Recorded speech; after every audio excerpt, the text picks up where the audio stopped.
Boker Tov. Today's daf is daf Pei Dalet in Gitin. As we're in for a four shlema for Elazar ben Reuven for Yosef Israel ben Chaim Michal. On the top of the page, the second line, Tan Rabbanan. We're discussing the Mishnah had talked about. The Mishnah 2 days ago talked about. Yesterday we discussed in detail Rabbi Elazar. Rabbi Elazar's opinion was that you can divorce your wife on the condition that she's permitted to marry anybody except for this guy. She can't marry Joe. And then all the problems that came up because of that and the refutations of Rabbi Elazar Shita. But the basic idea is that it's not divorce. Divorce means you're free to marry anybody. You're not limited in any way. That's why we don't hold like Rabbi Elazar. We hold like a chachamim.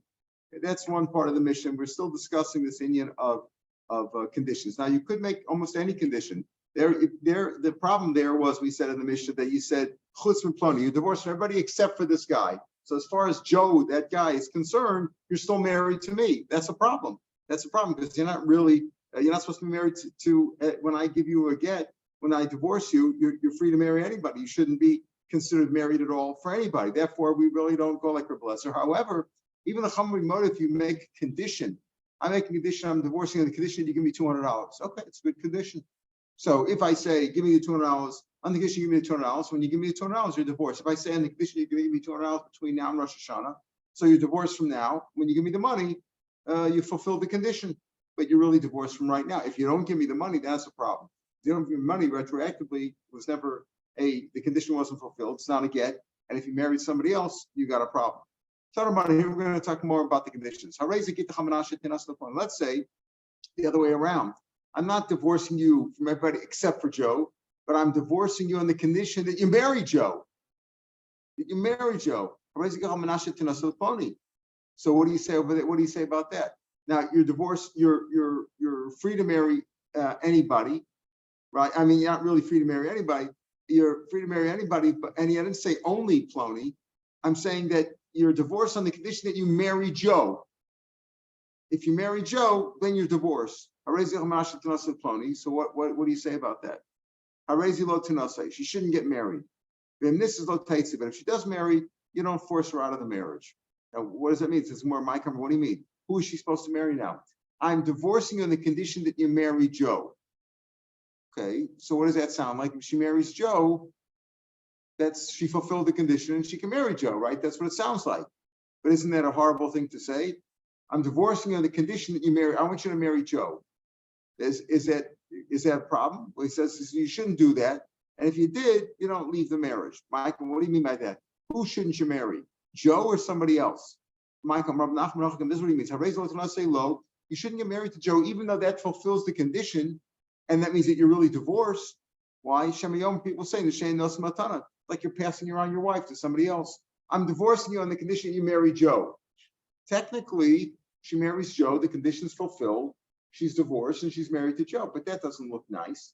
It looks like, you're giving your wife to somebody else and giving your Joe as a gift. I'm divorcing you, but you go live with Joe. There's another problem.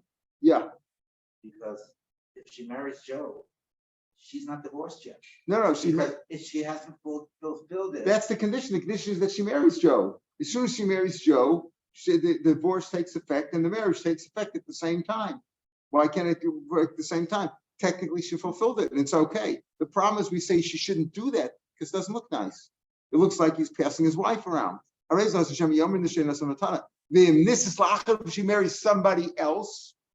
she marries somebody else, lo teitze. She shouldn't leave that marriage.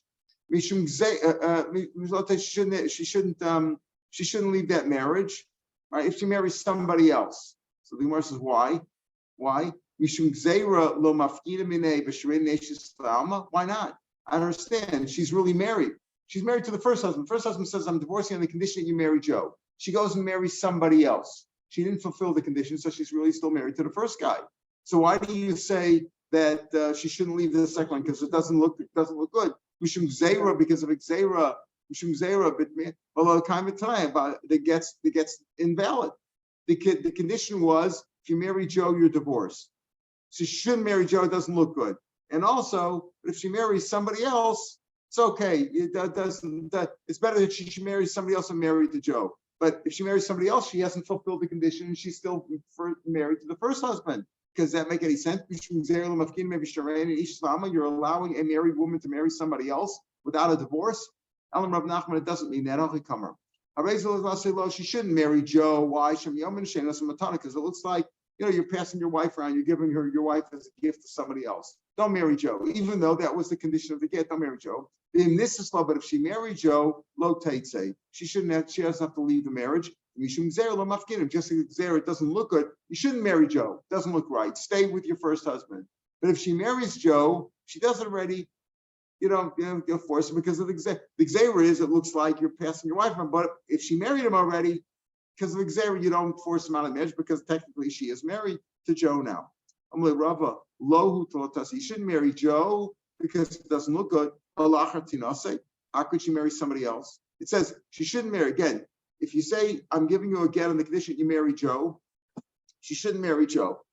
Okay, but she could marry somebody else. So I'm going to Rava, lohu taught say halacha, she could marry somebody else. Keep it tonight. Remember, he didn't say, I'm not divorcing you. I'm divorcing you on the condition that you only marry Joe, that you can't marry anybody else. I'm just divorcing you on the condition that you marry Joe.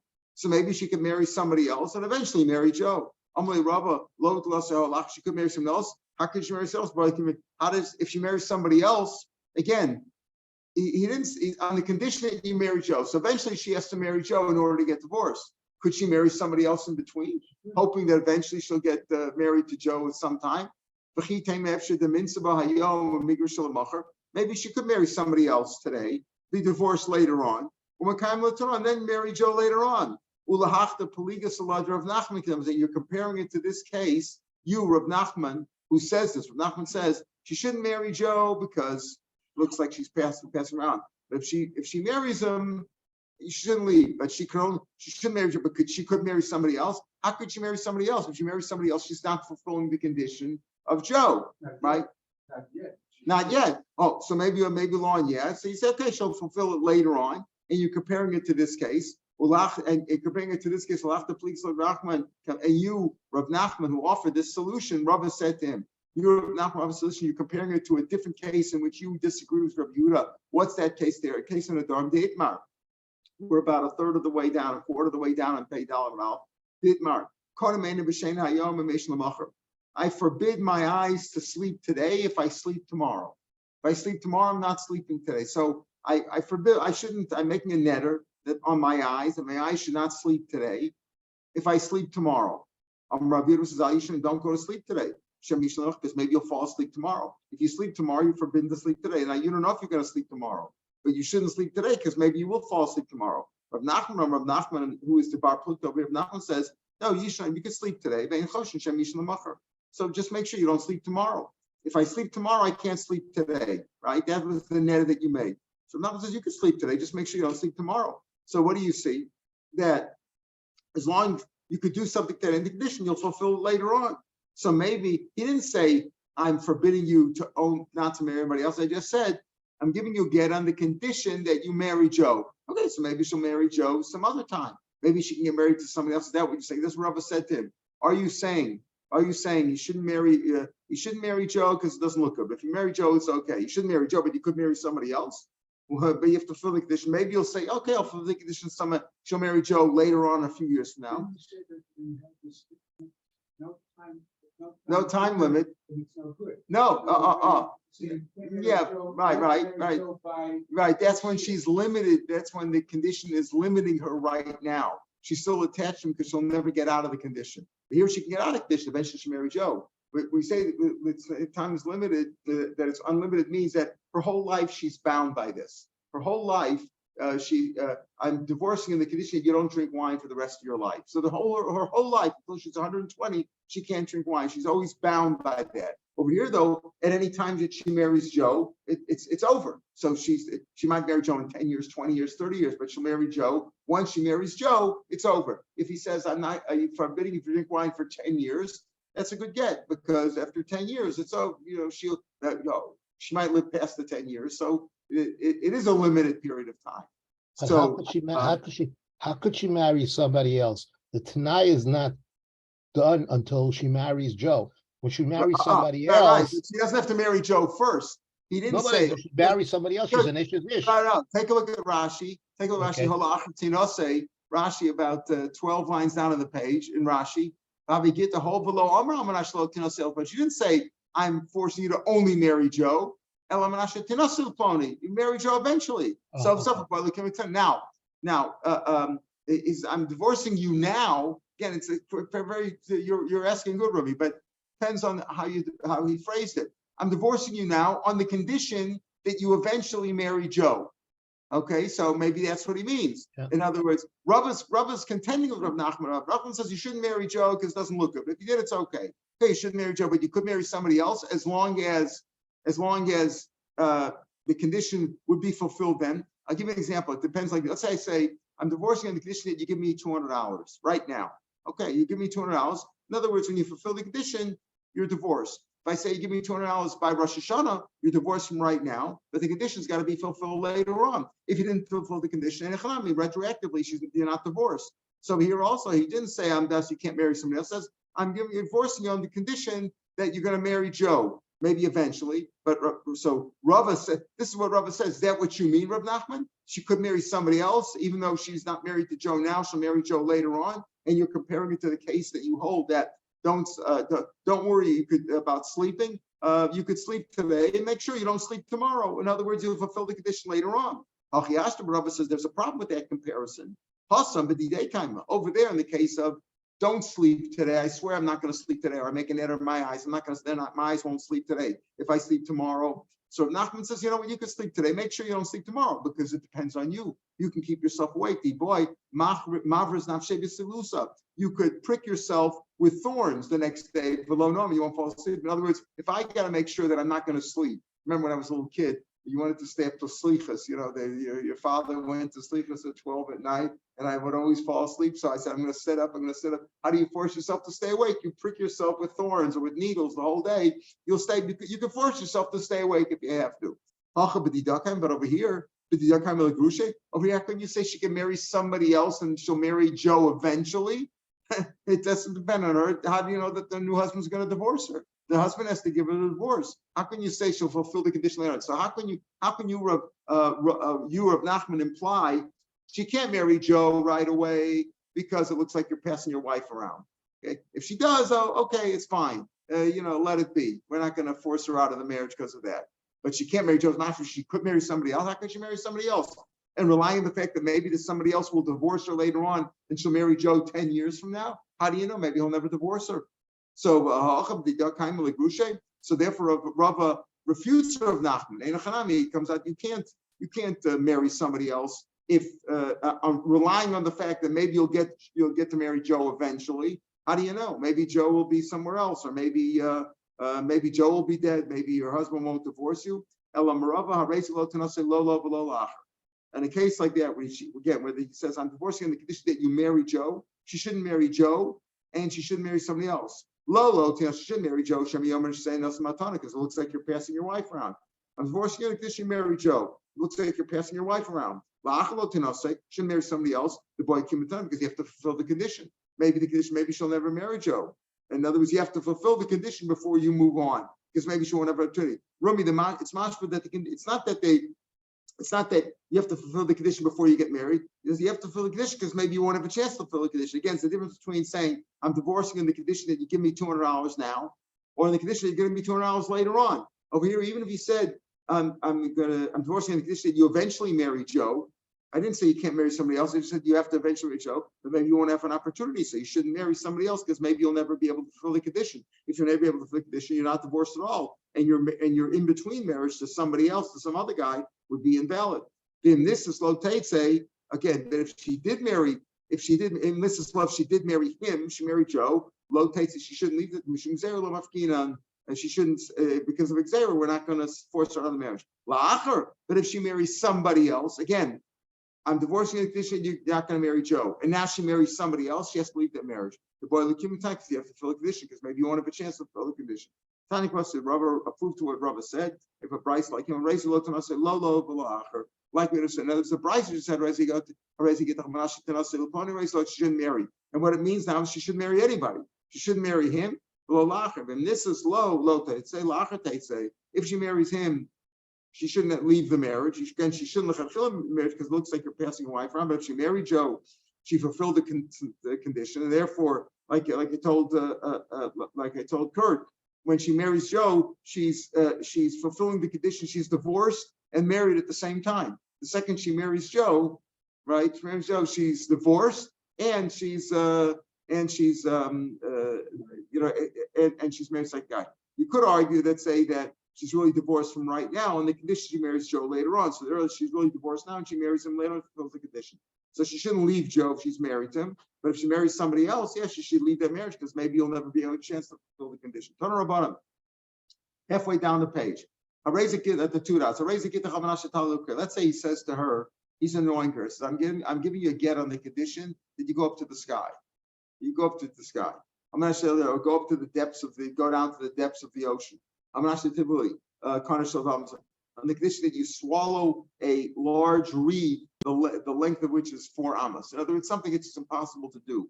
I'm going to say Vancouver, bring me a reed that's 100 amas long. Something that's impossible physically. I'm going to say, I want you to go over the Mediterranean or the Atlantic Ocean by foot. Walk on things that you can't. Ain't no get. So the Tanakhama says it's not a get. That's a condition that can't be fulfilled. Doesn't make any sense, and therefore it's not a get. Rabbi Yehuda ben Baba Omer Kezeket, it is a good get, right? The Tanakhama says you made a condition which is impossible. So since you can't fulfill the condition, it's not a divorce. Rabbi Yehuda says no. A condition that cannot physically be carried out is not a condition, and therefore it's a get anyway. In other words, he's just going to go. That's what Rabbi Yehuda says. Rabbi Yehuda said that this is a get. Right? Rabbi Yehuda says it's a get because the condition is meaningless. Klal Omar Rabbi Yehuda. Rabbi Yehuda says a klal. He said a general principle. Omar Rabbi Yehuda ben Pema. Kol Tanai Sheyev Shalakayim Avasofa. Any condition that's physically that cannot be fulfilled. Now we're talking about physically cannot be fulfilled. Based on the but you made that tonight originally the condition initially. Again, it depends how you say the condition. You say if you give me the $200, you're divorced. Okay, then the condition has to be fulfilled before you're divorced. If you say I'm divorcing on the condition you give me money later on, or you do this thing later on, okay, fine, you can make such a condition. But if it's got to be physically able to be fulfilled. If it's impossibly fulfilled, and you made that condition initially, he's just trying to annoy her with words, but kosher, it's a good get. So the Tanakhama says you can't fulfill the condition, it's not a get. I give you it on this condition, you can't fulfill the condition, it's not a get. Rabbi Yehuda ben Tema says no. If it's a condition that's impossibly fulfilled, it's not a condition. It's not a condition, and therefore it's a good get immediately. It's a get. If you set a condition, it's ridiculous. It's a good get. So therefore, he's just annoying her. I'll give you a get, okay, but you got to jump into the sky. You want to get? I'll give you a get. You got to jump up to the sky or walk across the ocean, something like that. He's just annoying her, but it's a good get. I'm not going to rob. Allah is like Yehuda that it's a good get. You ignore an impossible condition. Let's call that an impossible condition. Now, we see a Mishnah in Bava Metzia, which also sounds like it says that it says over there, there we're not even talking about the gitin, but it's comparable in the sense that if it's a condition that's possible to be fulfilled, this and plus when you made that condition up front, to no kind, the condition is valid and you have to fulfill the condition. If it's impossible to fulfill the condition, like you're not going to go up to the sky or walk across the ocean, to no batal, the tonight is the condition is void, is null and void, and the deal goes on anyway. In this case, it's a get, and therefore it will be divorced. So Rav says that looks like Yehuda ben Tema. We have this. Now we're going to get into a more complicated question. We understand when you're talking about something that physically cannot be done. Tanakhama says, okay, you can't do it. The condition's no good. Rabbi Yehuda says, if it physically cannot be done, it's not a condition at all. It doesn't count. It's not a condition. She's divorced, period. What happens now if the condition physically could be fulfilled, but halachically it's invalid? I'm giving you a condition that you can eat chazer. You can eat chazer. Physically, she could eat the chazer, but it's forbidden, right? So what do you say there? What's up, what's the Rabaya? It's the same thing. You can't do it. In one case, can't walk across the ocean. You also can't eat chazer, and therefore the condition's not a condition according to Ben Tema, and she's divorced. Rabba says no. If she can eat the chazer and get malchus. The punishment for eating chazer is malchus. It could be done, and maybe she's not going to do it. Maybe she can say, I'm not going to eat chazer, and she won't be divorced, but she could do it. Labaya, according to Abai, says like klal, let's say bas chazer, when he says klal, he says a klal, any time which cannot be fulfilled, right, is not a condition. Okay, that can do even this, even if I can't do it halachically, I can't eat the bas chazer. Klal, let's say, includes bas chazer, that since it can't be fulfilled, it's not a condition, and therefore it would be a good get. Rava says, kazeh lemute bas chazer. In other words, what did Rabbi Yehuda say? He said, kazeh get. If I give you a get on condition that you're going to walk across the ocean, that's a good get, because condition doesn't mean anything, because it physically can't be done. But kazeh get excludes bas chazer. Bas chazer you could eat. It's forbidden, but he could eat it. Huh? Correct. It can be done. That's right. It can be done. It can't. Same thing. It can be done. Would that be considered? But physically it can be done. Halachically it can't be done. Same thing. So Rabba says, yeah, that's a good get. And since if you don't eat the chazer, you don't kill the guy, you're not divorced. Whereas Abaye says, no, that would be the same as walking across the ocean. In other words, when halachically you can't do it, that's the same as physically you can't do it. That's my focus. I'm giving you a get on the condition that you sleep with, that you have bia with a certain guy. Now you could either marry him or pay him a fee or whatever. You get him into bed. Okay, this guy Matnai raise a get, and I'm giving you a get on the condition that you sleep with this guy. If you sleep with the guy, it's a raise a get. Imlava, and again, if you don't sleep, that's not a get. It's possible to do, right? And it's not necessarily an avera. Maybe marry the guy. He doesn't want to live with you, so marry the guy. But let's say I'm giving you a get on the condition that you don't sleep with your father, my father, or your father, something which is forbidden, obviously, right? On the condition, I'm giving you a condition that you don't sleep with them. Land. You give me a condition that you don't do that. I'm giving you on that condition. She's divorced. She can marry somebody else because you can rest assured she's not going to sleep with her father or his father. He doesn't say on the condition that you're going to sleep with your father or my father. Now he doesn't say that. Why? Because that apparently would that wouldn't. There's Abaye. If you make a condition like that, Abaye says that even a condition that cannot be fulfilled because it's an avera is the same as an impossibility. If it's impossible to fulfill, it's not even a condition, right? You don't consider, just like it's impossible to walk across the ocean, it's impossible to sleep with your father. Therefore, it's not mentioned as a condition because the condition wouldn't hold, right? It's not valid. You know why it wasn't mentioned? Because it's not a condition. If halachically forbidden is just like physically forbidden. But Rava, according to Rava, physically it can be done. Physically, she could sleep with her own father or his father. So therefore, it should be a good condition. And she's not going to want to sleep. She doesn't want to do the aver or kill the guy, like you say, give your example, kill the guy or eat the chazer. Fine, so she won't be divorced. It's different. In the case of basar chazer, she could choose. She could say, listen, I hate my husband so much, I'm willing to eat basar chazer and get malchus for it, right? Says, on the condition that you sleep with this guy, I don't want to sleep with the guy, but I'll pay him off. He'll sleep with me just to fulfill the condition, and I'll be divorced. Is it dependent on her? Even if she wants to sleep with her father, his father, she might want to do an isser. She might want to kill somebody in order to get divorced, right? I'm going to give you a divorce if you kill that guy. She might be so desperate to get out of the marriage that she might kill the guy. But she might be desperate, she'll eat chazer, right? She might be desperate, she'll sleep with that guy, Plony, just she'll pay him off, she'll sleep with him just to get out of this marriage. But is it up to her to sleep with her father or his father? Doesn't matter to her, it depends on the guy, right? And she might do an isser. Abba Vichem Yavi, so they're going to do an isser. So therefore Rabba said, even Rabba says over here, this is not a condition. It's not a condition that she's able to do. The Rabba, so therefore the Rabba Klalasi of Avicha, the klal that he says that anything that can't be included, not only and the Kajel condition of Rabbi Yehuda, any time which is impossible, not only walking across the ocean, which is physically impossible, but even a condition like I'm divorcing you if you sleep with your own father. That's a condition that she can't fulfill. Physically, she can't even do it. Why would the guy want to sleep? Why would her father want to sleep with her? So in a case like that, includes that, and that even Rabba would say that Ben Taima says that's impossible to fulfill. and therefore it's not a condition at all. But if he says kazeh get, that's a good get. That excludes basar chazer. In other words, walking across the ocean, yeah, that's invalid. That's not a valid condition. But chazer, she couldn't. If she wants to get it, she'll be over in Malchus. It's a terrible thing, terrible condition. All these conditions are terrible things. But if you did it, it worked. La Baye, according to Baye, who says even basar chazer is an impossible condition. Klal lasuye basar chazer, like we said before, because ploni, because that excludes ploni. If he says to her, I'm divorcing a condition that you marry ploni or you sleep with ploni, that's a valid condition. She could pay him off and she could sleep with him. It's not necessarily an aveir. It's not eating chazer. Chazer is impossible. Killing somebody is impossible. Sleeping with father is impossible. And according to Baye, it's impossible because it's against halacha.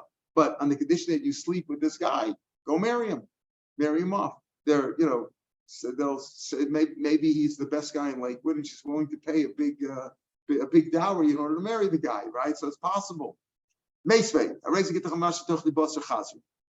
Here we say our case. I'm giving you a condition that you're going to eat chaser. Or let's say she wasn't the bas kohen or married to a kohen. You're going to eat truma and aveira. Eating something which involves an aveira, chazer, truma. Let's say she was an azira. She was a Nazarite. And not allowed to drink. I'm not sure you're going to drink wine. In other words, all these cases, I'm giving you again a condition you're going to be over and eat something you're not allowed to eat. This guy matnai, if the tnai is fulfilled, the raise a get, imlav and a get. So what do you see here? This is a valid get. So the Rava necha, Rava, it's according to Rava, it's good because according to Rava, only something which is impossible, like walking across the ocean or demanding that your father sleep with you, that's an impossibility. But anything that involves an issur of eating something and you're going to be get malchus for it, Rava says that's the valid condition. So according to Rava, it's good. La Baya kasha, but according to Baya, this is an impossible situation too. Why is it good? Who says this is a bentema, a money rabbanan? Remember, the rabbanan said that any condition, I'm giving you a get on the condition you walk across the ocean. You're not going to walk across the ocean. It's not a get. So the chacham say any condition is a condition. We don't care if it's physically impossible or not. Maybe this price goes like the rabbanan. The tapically the masal mashikas. Wait a minute. Forget about all that. How can you make a condition like that? Even if it's possible to fill it, like you could eat the chazer or eat the truma or eat the drink the wine if she's a nazira, but it's how could there be a tanai? You're making a condition against the Torah. If you make a condition against something that's written in the Torah, it's batul. And the famous case is the case that we just said now. I'm marrying you on the condition that I'm not going to support you. The Torah says he has to sleep with her, he has to provide her with food and clothing, etc. He has to support her in all ways. So it's machlokas whether if it's a financial thing, she could be mochel that because she could say I don't need your money or whatever. But he can't. Let's say he marries her on a condition he's never going to sleep with her. That goes against the Torah. So if you make a condition against the Torah, how could that be a condition at all? Forget about the fact that it can physically be done. Rava says if it's physically able to do, even if it's an aveira, it's a valid condition. The condition works. Not like a Abaye says, if physically impossible or halachically impossible is the same thing. It's not a condition according to Bentayim. According to Rabbanan, it is still a good condition. But how could it be a condition if it goes against the Torah?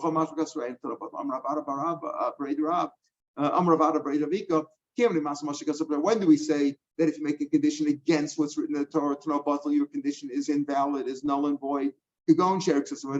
Like supporting a wife, he uprooted. He said, I'm marrying you on the condition I'm not going to support you. You uprooted, you're married to her, and now you're refusing to support her. You're going against the Torah. But over here, who's uprooting the Torah? Not her, not him who made the condition. She's uprooting it. He says, I'm going to divorce you on condition you're going to eat treif, or you're going to eat truma, or something like that. He's not uprooting it. She's uprooting it. Not the same.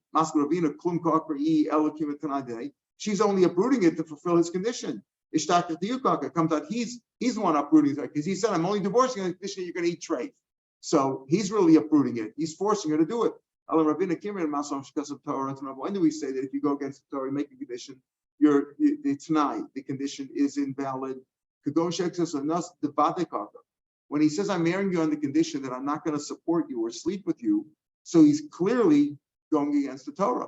The Torah says you have to do those things. Did he tell her you have to eat it? That it's impossible you not to eat it? I'm divorcing you on the condition that you eat treif. I didn't say you have to eat treif. Don't eat treif, and you won't be divorced. I'm not forcing you to do it. In the case of the marriage, he's vada yokis. I'm marrying you on the condition. Here's your ring on the condition. I'm not going to support you. There you go. You just married her, and he's not supporting. His body is going against the Torah. Over here, though, he said, "I'll divorce you." He doesn't want to divorce you. He says, "I'll divorce you if you eat treif." So don't eat treif, and you won't be divorced. Right? He's giving her a condition. She doesn't have to fill the condition. So it's not. He's not for sure uprooting the lach in the Torah. Ketzit Yasas. Now, back in our Mishnah, Rabbi Lezer says, I'm divorcing on the condition that you're divorced from everybody. As far as everybody's concerned, you're divorced, except as far as Joe is concerned, you're still married to me. I'm divorcing you, you're mutter to marry anybody except for Joe. Rabbi Lezer says that's good. And we asked all these kashas on Rabbi Lezer. It's not really cutting off, etc. But we go like the Rabbanan. Rabbanan say it's not a valid divorce. What should you do now? What should you do? You tell her, in fact, no, I'm divorcing Ketzit Yasa. What did it say in the Mishnah? Ketzit Yasa, you let her take the get back from her, right? He gave her a get. He said, I'm giving you the get on condition that you're divorced, you're mutter to marry anybody except for Joe. So as far as Joe's concerned, you're still married to me. That's no good. Rabbi Lezer says good. The Chum say it's no good. What should you do? Take the get back and give it to her again and say you're mutter to everybody, including Joe. You can marry whoever you want. So Ketzit Yasa, yeah, we're in the middle of a base here. Montana, who's the author of this idea? You have to take it back. Why can't he just say after he gave her the get and he said you're divorced from everybody except for Joe? Now it's not written in the get that you're divorced from everybody except for Joe. That's going to be the next case. This case is he just gives her the get and says you're divorced from everybody except for Joe. As far as Joe's concerned, and you're mutter to marry anybody except for Joe.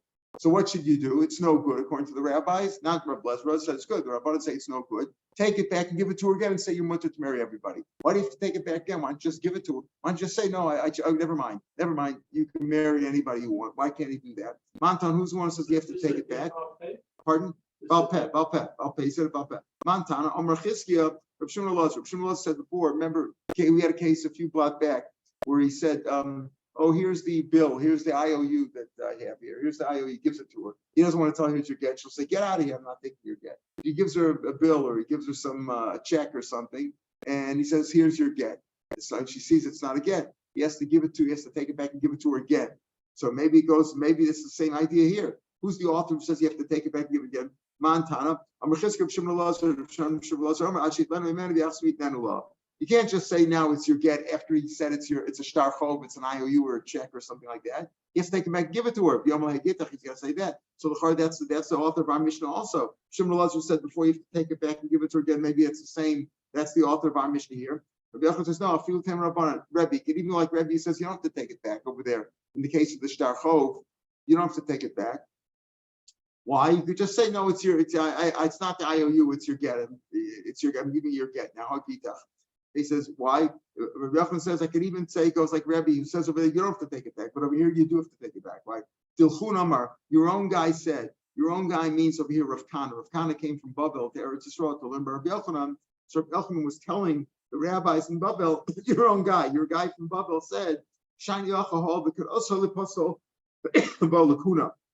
Over here in this case, where he said, he gave her a get. The get was a fine get, but he said, I'm giving you the get, you're divorced. You're married, you're free to marry anybody except for Joe. Even though the rabbi said that's not a valid get, but it's enough to get she can't marry a Kohen now. She's divorced enough for that. So since she acquired it enough in the sense that she can't marry a Kohen now, she like owns the get enough that if he wants to give it to her again and say you're free to marry anybody, he has to take it back, reacquire it from her and give it to her again. That's what Rabbi Yochanan says. So it doesn't go necessarily like Rabbi Shimon Elazar says in the case where he gave her an IOU and I said, here's your get, that it turns out it's not an IOU, it's a get. He has to take it back. Shimon says you have to take it back and give it to her again. Rabbi says you don't have to give it. You just say here's your get. Over here, even Rabbi would be moda that you have to take it back. Why? Because since she was a little bit divorced, we'll say she was a shtickle divorce because since she can't marry a Kohen, so it's like she acquired it already. The last part of the Mishnah said though, let's say you wrote in the get itself that you're divorced from everybody except for Joe. As far as Joe is concerned, you wrote that in the get. So the last words in the Mishnah back on Pei Bei, he said, even if you divorced it, the get's no good.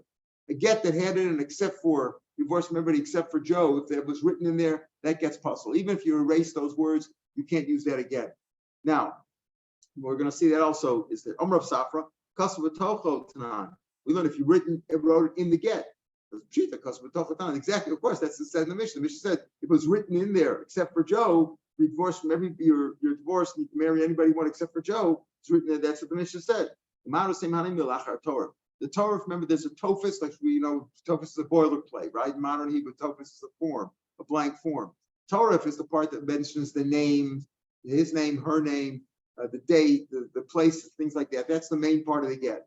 So you might think that's if you wrote it after the Torah, then it's no good. But if it's before the Torah, in other words, before when he told the people to write the get, and before that he told them, even Baal Peh, I'm divorcing her from everybody except for Joe, Afilu Baal Peh Nami Pasul. I might think that maybe writing in it would invalidate the get, even if he wrote it after the Torah. And that's after the get, he wrote, after the main part of the get, he wrote in there except for Joe.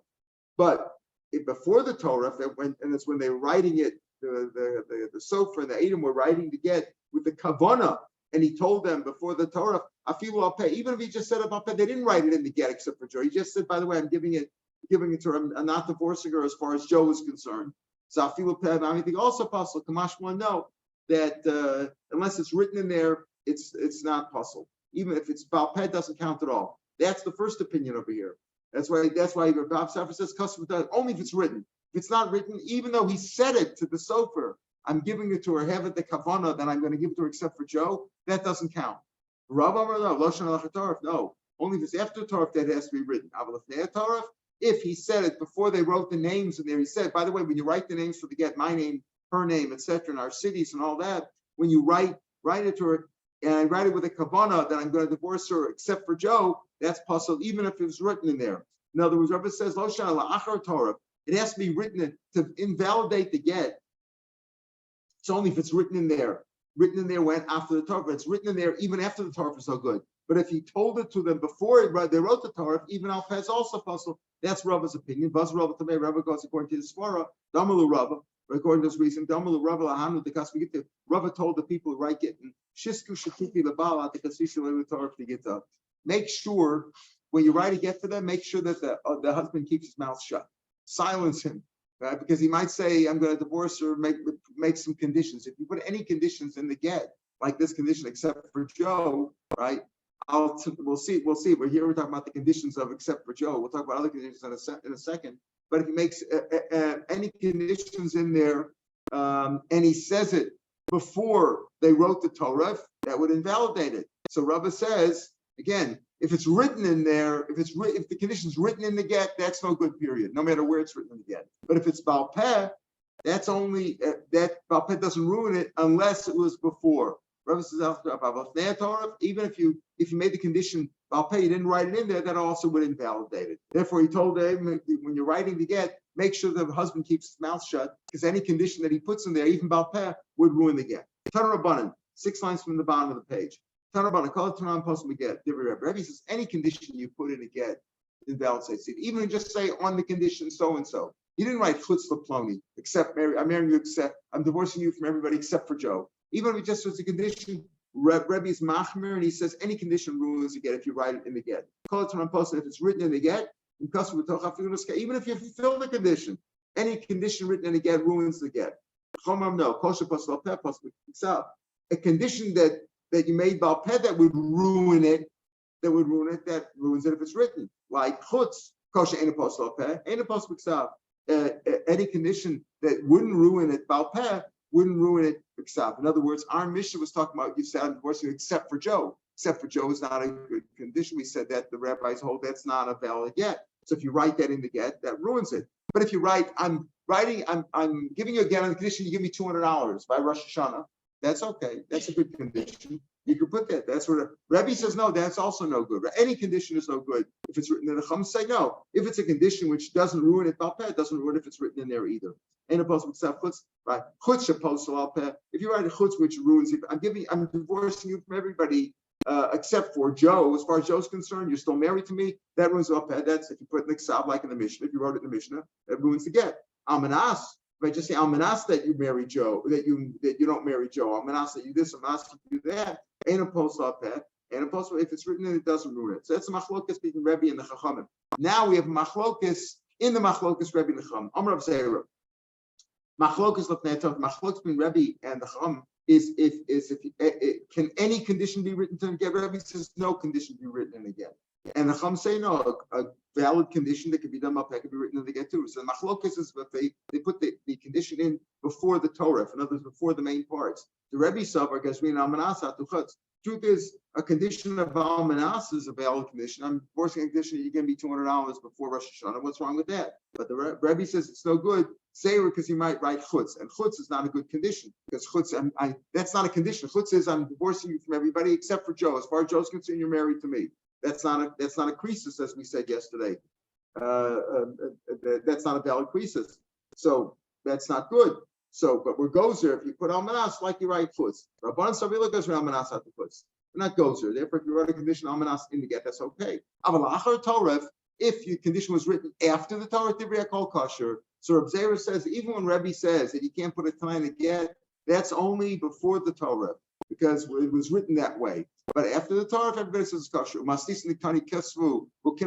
Mishnah would said that if you wrote it in the shtar, it's no good. And we said our Mishnah speaking about where you wrote the chutz, aval manas lo pasul, amanas doesn't win. You could say it's before the Torah for the Rabbanan say even before the Torah, manas is okay. And I gozer.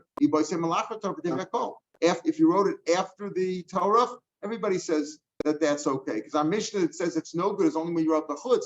But if you said almanas, it's a valid thing. Even according to Rebbe, after the Torah is okay, according to Rav Zera learns. Rav Amar no, machlokas lachar Torah. Rav says no. Before the Torah, for sure it's no good.